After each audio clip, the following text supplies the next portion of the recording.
Look at this. This isn't a workplace. It's a paradise. They gave you a free gym. They gave you organic snacks. They even gave you a sleep pod, just in case you get tired. It feels like they love you. It feels like a family. But they don't love you. They built a trap.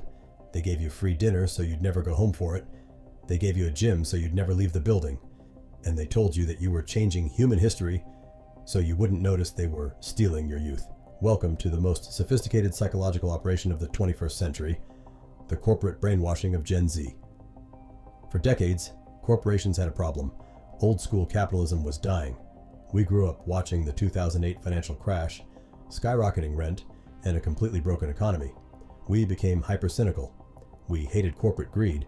We saw straight through traditional advertising, and we flat out refused to spend 40 years sitting in a gray, depressing cubicle just to make some billionaire rich.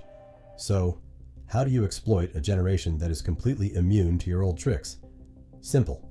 You don't tell them to work for money. You tell them to work for an ideology. Companies realized that young people desperately craved a sense of identity and societal impact. So the multi-billion-pound conglomerates rebranded. They didn't change their business model. They changed their vocabulary.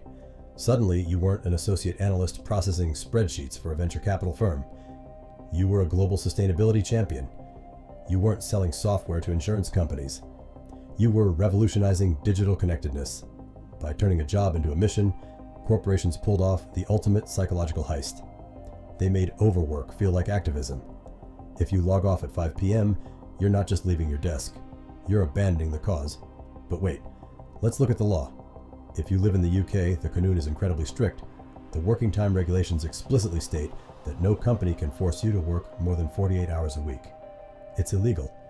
So why are thousands of corporate grads and young professionals in London working 65, 70, or 80 hours a week until their hair starts falling out? Enter the illusion of choice. On day one, before you even get your laptop, HR hands you a digital stack of papers to sign. Hidden among them is a tiny document called the opt-out agreement. It legally waives your 48-hour protection. Technically, it is 100% voluntary. You can say no, but what happens if you say no? This is the silent blacklist. You aren't fired. That would violate employment law. Instead, you are quietly excluded. The high-profile projects, they go to someone else. The promotion, it goes to the person who signed. The company culture creates a toxic, invisible pressure cooker. They don't need to force you to work 70 hours a week at gunpoint. They've engineered an environment where you choose to do it out of sheer survival anxiety, and it gets worse. Because the brainwashing didn't stop at the office doors. It crawled into your pocket. We are the first generation to enter the workforce completely connected to the internet from birth.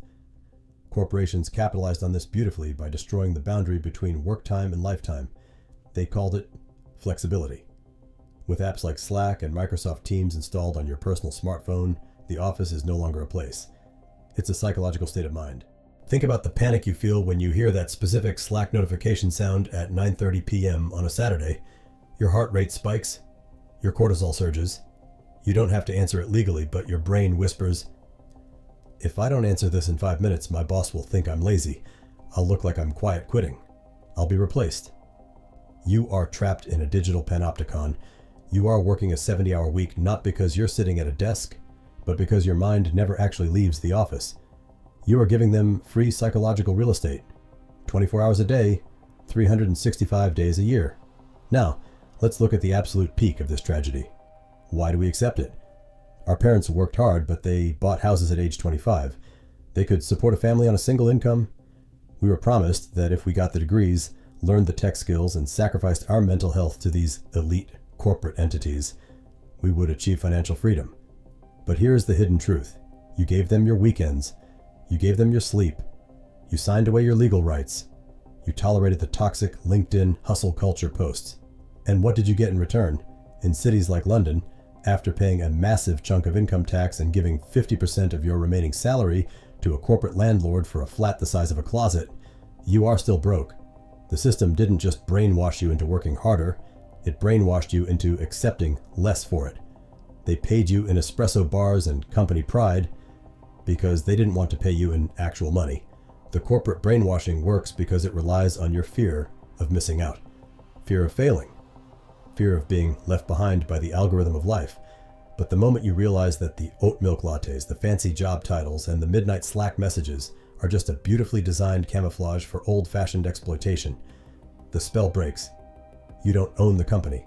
You only own your time. And once that time is gone, no corporate promotion in the world can buy it back.